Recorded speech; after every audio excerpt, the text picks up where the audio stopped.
হচ্ছে ওয়াকফ বলতে আমরা কি বুঝি? আমাদের মধ্যে যে ধারণা আছে ওয়াকফ সম্পর্কে অনেকেই স্বচ্ছ ধারণা নেই। 1955 সালে দেশ স্বাধীন হওয়ার পর ভারতের যে সরকার, কেন্দ্রীয় সরকার, সেই কেন্দ্রীয় সরকার আমাদের সংসদে একটি আইন প্রণয়ন করে, সেটা হচ্ছে ওয়াকফ অ্যাক্ট 1955। সেই ওয়াকফ অ্যাক্ট 1955-এ ডেফিনেশন পর্বে বলা হয়েছে, ওয়াকফ is a property which may be movable or immovable but used by the Muslim people for their religious purposes. This may be a mosque, this may be a graveyard, this may be a madrasa, this may be a idgah, this may be a khanka or dargah, etc. etc.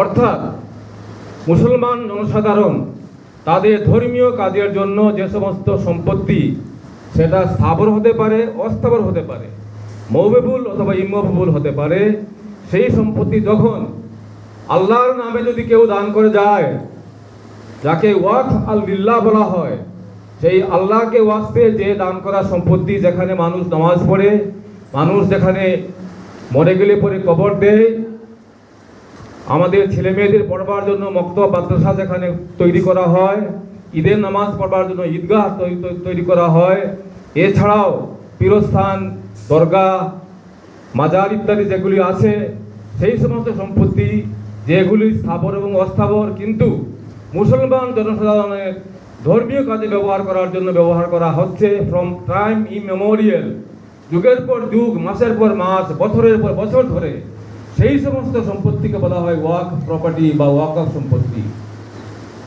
এখন এই ওয়াকফ সম্পত্তি যেহেতু ভারতবর্ষের মুসলমানদের হাতে প্রায় 9 লক্ষ একরের বেশি ওয়াকফ সম্পত্তি আছে।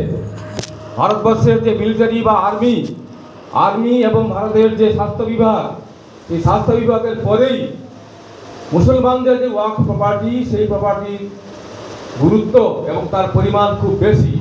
সুতরাং সেই মূল্যবান ওয়াকফ প্রপার্টিকে ছিনিয়ে নেওয়ার জন্য, মুসলমানদের বঞ্চিত করার জন্য, মুসলমানদের হককে কেড়ে নেওয়ার জন্য বর্তমান যে সরকার ভারতবর্ষে দিল্লিতে বসে আছে, সেই সরকার নতুন একটা আইন এনেছে 2025 সালে, যেটাকে বলা হচ্ছে ওয়াকফ অ্যাক্ট অ্যামেন্ডমেন্ট অ্যাক্ট 2025, অর্থাৎ ওয়াকফ সংশোধনী আইন 2025।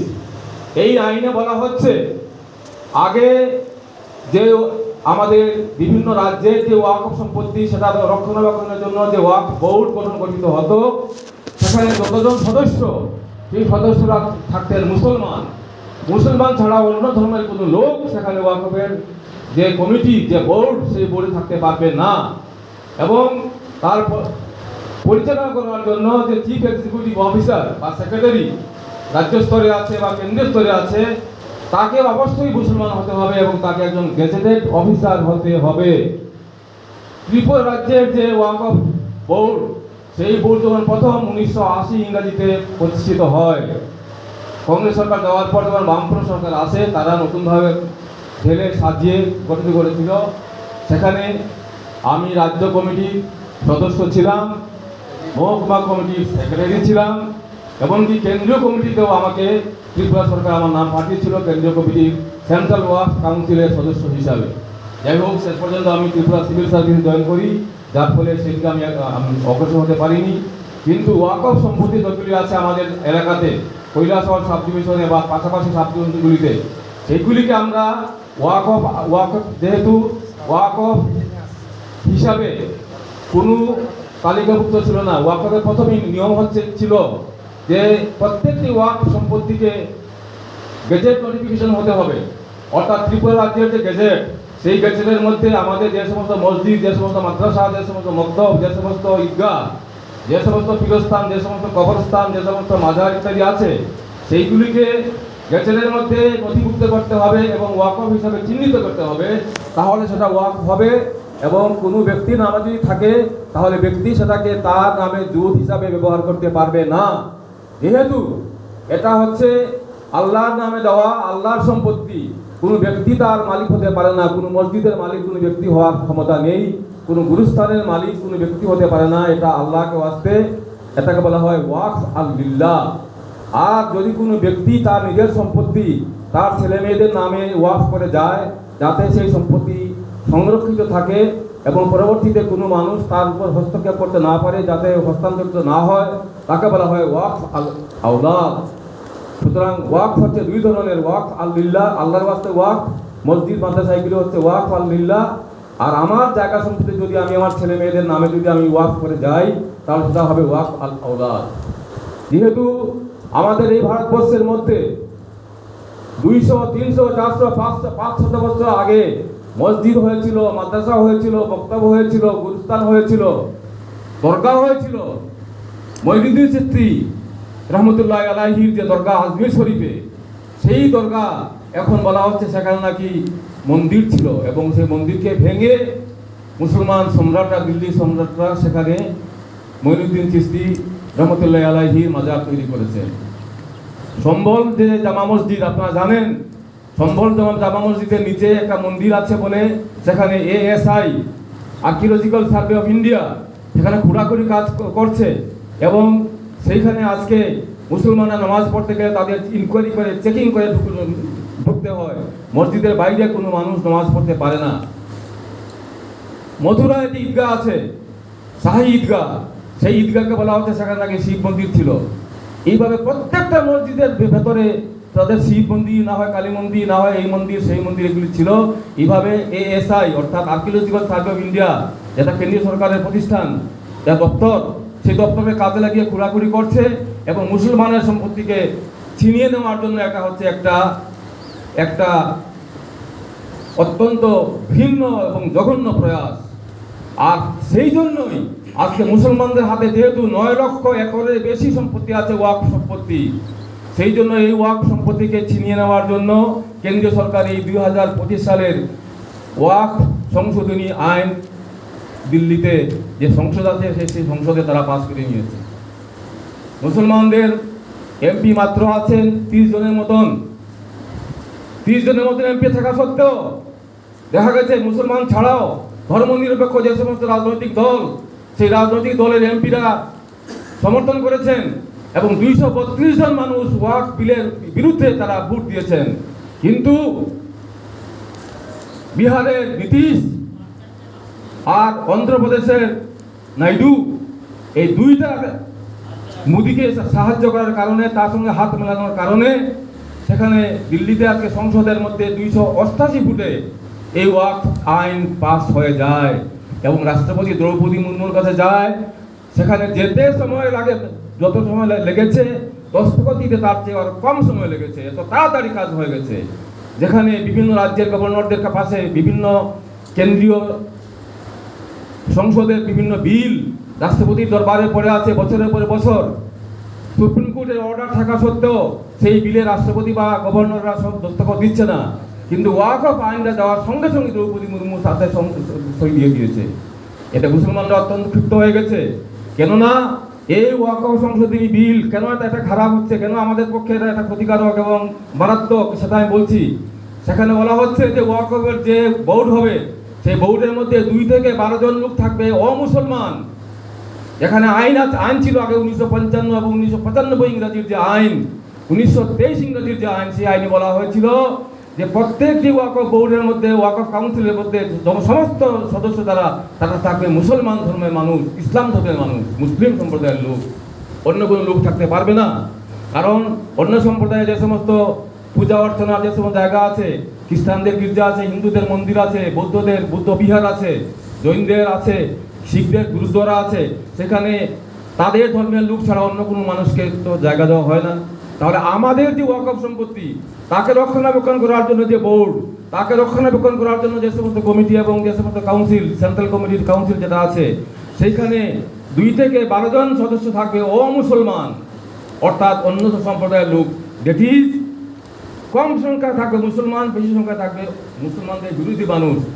যেখানে কোনো ধরনের আইন করা, কোনো ধরনের কিছু করা সম্ভব হবে না এবং প্রত্যেকটা ওয়াকফ সম্পত্তিকে রেজিস্টার্ড হতে হবে, অর্থাৎ তাকে পঞ্জীভূত করতে হবে, তাকে রেজিস্টার্ড হতে হবে, না হলে কিন্তু ওয়াকফ থাকবে না। এখন আমাদের যে মসজিদ, যে মাদ্রাসা যেগুলি আছে, আজ থেকে 200 বছর আগে, 500 বছর আগে আমাদের পূর্বপুরুষরা যে সমস্ত মসজিদ দান করে গিয়েছিল আল্লাহর নামে নেকির জন্য, তাদের আওলাদদের জন্য, তাদের নিজেদের আখেরাতের ভালোর জন্য, বেহেশতের জন্য যে সমস্ত দান করে গিয়েছিলেন, তখন তো ওয়াকফ করার কোনো নিয়ম ছিল না। মুখে বলে দিয়ে দিয়েছিলেন যে আমি এটা আল্লাহর ওয়াস্তে এই মসজিদে জায়গা দান করলাম। মসজিদ তৈরি হয়েছে, সেখানে যুগের পর যুগ ধরে মানুষ নামাজ পড়ে আসছে। কবরস্থান হয়েছিল, সেখানে যুগের পর যুগ মানুষ, মুসলমানরা মারা গেলে পরে সেখানে কবর দিচ্ছে। ঈদগাহ যেখানে আছে, সেখানে ঈদের নামাজ মানুষ জামাতের মধ্যে আদায় করছে। এখন সেই সমস্ত সম্পত্তিকে রেজিস্ট্রিভূত করতে হবে, অর্থাৎ ডিস্ট্রিক্ট ম্যাজিস্ট্রেটের মাধ্যমে প্রত্যেকটা ওয়াকফকে চিহ্নিত করা হবে যে এটা রেজিস্টার্ড না আনরেজিস্টার্ড। দেখা যাবে সবগুলি আনরেজিস্টার্ড, কারণ আমাদের পূর্বপুরুষরা তখনকার সময় যেহেতু কোনো ওয়াকফ আইন ছিল না, তখন ওয়াকফ করার কোনো সিস্টেমও ছিল না, মুখে মুখে সব কিছু চলেছে। যুগের পর যুগ আমরা ইউজ করে এসেছি। এটা হচ্ছে ওয়াক বাই ইউজার, ইউজ করা অর্থাৎ ব্যবহার করার কারণে, যেহেতু আইনে বলা হয়েছে any property which is used by the Muslim people either movable or immovable for their religious purpose, তাদের ধর্মীয় কার্যকারণের জন্য, ধর্মীয় ক্রিয়াকলাপ করার জন্য, মসজিদে নামাজ পড়ার জন্য, গুরুস্থানে খবর দেওয়ার জন্য, মাদ্রাসায় পড়াশোনা করার জন্য, ঈদগাহে গিয়ে নামাজ পড়ার জন্য, যে সমস্ত মুসলমানদের যে সমস্ত ধর্মীয় কার্যকলাপ আছে, অ্যাক্টিভিটিস, সেইগুলিকে চালিয়ে যাওয়ার জন্য যে সমস্ত সম্পত্তি এতদিন ধরে আমরা ব্যবহার করে আসছি, ওয়াক অফ ইউজ করে আসছি, ওয়াক বাই ইউজার বলা হচ্ছে, সেইখানে স্বীকার করা হয়েছে আজ থেকে 1995 সাল পর্যন্ত যে ওয়াক বাই ইউজ হলেই ওয়াক অফ হবে। এখন 2025 সালে এসে বলছে যে না, এটা হবে না, এটাকে রেজিস্টার্ড হতে হবে। কে দান করেছে, কীভাবে দান করলো, কেন দান করেছে, এটা কাগজ লাগবে। কাগজ যদি না থাকে তাহলে ডিস্ট্রিক্ট ম্যাজিস্ট্রেট সেখানে লেখা দেবে this is not a walk of property, অর্থাৎ আপনার আমার যে মসজিদ, আপনার আমার যে কবরস্থান, সেখানে ওয়াক অফ নয় বলে সেখানে একটা সাইনবোর্ড টাঙিয়ে দেবে, সেখানে নমাজ পড়া যাবে না, সেখানে গুরুস্থানে মানুষকে দাফন করা যাবে না। এটা হচ্ছে 2025 সালের যে ওয়াক অফ সংশোধনী আইন, সেই ওয়াক অফ আইনের খতরনাক দিক, বিধ্বংসী এবং মারাত্মক একটা দিক, যার কারণে ওয়াকফ, তারা বলছে যে এটা ওয়াকফ রক্ষা করার জন্য এই ওয়াকফ সংশোধনী আইন আমরা করেছি, কিন্তু প্রকৃতপক্ষে এটা হচ্ছে ওয়াকফকে ছিনিয়ে নেওয়ার জন্য, কেড়ে নেওয়ার জন্য আজকে তারা এই সংশোধনী আইন সংসদে পাস করেছে। গায়ের জুড়ে তাদের টাকা আছে, কোটি কোটি টাকার বিনিময়ে তারা এই ওয়াকফ আইনকে তারা আজকে করেছে। কিন্তু এর প্রতিবাদ স্বরূপ জমিয়তুল উলামা হিন্দের পক্ষ থেকে সুপ্রিম কোর্টে, মাননীয় সুপ্রিম কোর্টে মামলা করা হয়েছে যে আমরা এই ওয়াকফ যে সংশোধনী আইন যেটা 2025, এটা মুসলমানদের স্বার্থ বিরোধী এবং এটা আমাদের যে সংবিধানের যে সমস্ত আর্টিকেল আছে, যাতে আমাদের ধর্মীয় অধিকার দেওয়া হয়েছে, তো article 14, article 15, article 25, article 26, article 29 এগুলি পরিপন্থী, অর্থাৎ ধর্মীয় অধিকারকে ছিনিয়ে নেওয়ার জন্য এই সমস্ত আইন করেছে এবং সংবিধানের কোনো ধরনের তোয়াক্কা করে নাই।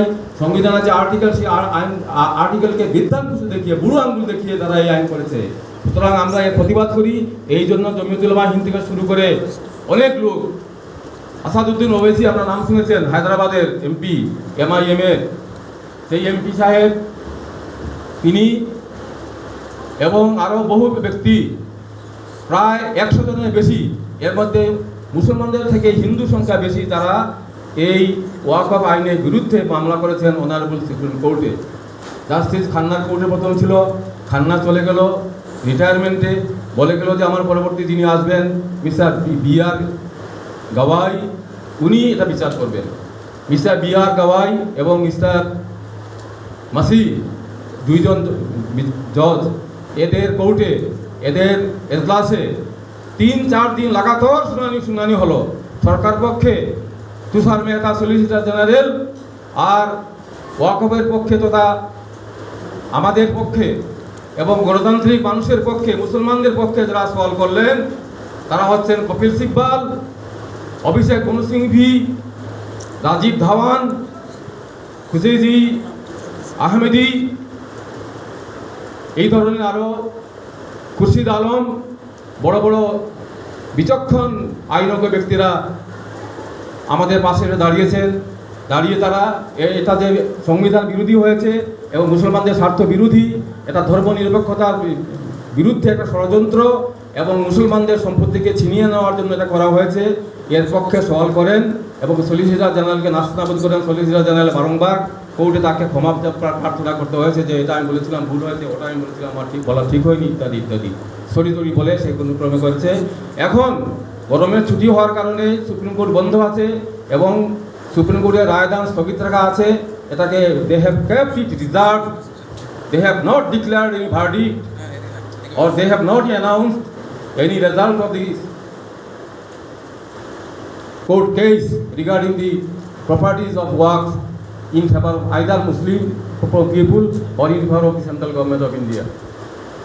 যাই হোক, আপনারা জানেন, আপনার নাম শুনেছেন, মুকেশ ধীরুভাই আম্বানি ভারতবর্ষের মধ্যে 1 নম্বর ধনী যে ব্যক্তি, যার বাড়ি মুম্বাইতে, সে একটা এতিমখানার জায়গা দখল করে সেই এতিমখানার জায়গাতে মুসলমানদের এতিমখানা, এতিম বাচ্চারা যেখানে থাকতো, কাকে এখানকার শয়তান কিছু লোককে টাকা পয়সা দিয়ে সে একটা দলিল করে সেই এতিমখানার জায়গা দখল করে সেখানে 27 তলা একটা বিল্ডিং তৈরি করেছে। 27 তলা 27 ফ্লোরস একটা বিল্ডিং, মাল্টি স্টোরিজ বিল্ডিং করেছে। যে বিল্ডিংয়ের উপরে প্লেন নামতে পারে, হেলিকপ্টার নামতে পারে এবং ওয়াকফের সম্পত্তিকে এইভাবে দূর করে দখল করে রেখেছে এই মুকেশ ধীরুভাই আম্বানি। এখন মুকেশ ধীরুভাই আম্বানি হচ্ছে আমাদের প্রধানমন্ত্রীর বন্ধু। সুতরাং এখন যদি এই ওয়াকফ যদি ছিনিয়ে নেওয়া না যায়, ওয়াকফকে যদি রেজিস্টার হতে হয়, তাহলে এই এতিমখানার জায়গা এটা রেজিস্টার করার কোনো সুবিধা নাই। কে রেজিস্টার করবে? এর কোনো কাগজপত্র নাই, কিছুই নাই। কোথায় দলিল, কোথায় দস্তাবেজ, কোথায় কী আছে, কোথায় ডিড, কোথায় কোনো ক্রেডেন্সিয়াল, কিছুই নাই। সুতরাং করা যাবে না। এইটার মালিক হয়ে যাবে মুকেশ ধীরুভাই আম্বানি চিরদিনের জন্য। এবং মুসলমানদের যে সমস্ত জমি আছে, যে সমস্ত মাদ্রাসা এবং মক্তবের জমি আছে, মসজিদের জমি আছে, সেই সমস্ত জমিগুলিকে ডিস্ট্রিক্ট ম্যাজিস্ট্রেটের মাধ্যমে সেইগুলিকে তারা আনরেজিস্টার্ড এবং ওয়াকফ নয় বলে ডিক্লেয়ার করে সেইগুলি দখল করে নিয়ে সেখানে তারা বিভিন্ন ধরনের অফিস আদালত বা বিজনেস জন্য শপিং মল ইত্যাদি তৈরি করবে এবং মুসলমানরা যে তিমিরে ছিল সেই তিমিরেই থেকে যাবে। আমাদের দুঃখের দিন এখনও শেষ হয়নি, সেই দুঃখের দিন আরও সামনের দিকে আরও বেশি করে আসছে। সুতরাং আমি দীর্ঘায়িত না করে শেষ করছি।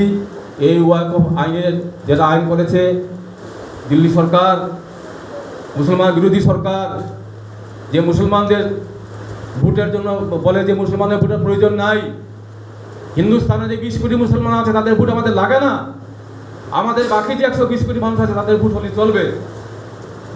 সুতরাং তারা এই মুসলমানদের ভোটের জন্য কোনো প্রয়োজন নাই, এনআরসি করেছে,